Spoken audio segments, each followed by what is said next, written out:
In today's tutorial, I'm going to show you guys how to use the crop video effect on your VLC Media Player application.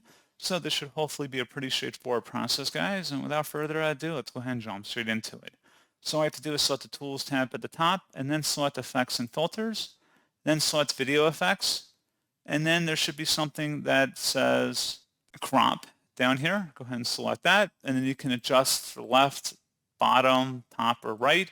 And then you can synchronize them as well. Select Save to save any changes you've made, and that's pretty much it. So as always, thank you guys for watching this brief tutorial. I do hope that was able to help you out, and I do look forward to catching you all in the next tutorial. Goodbye.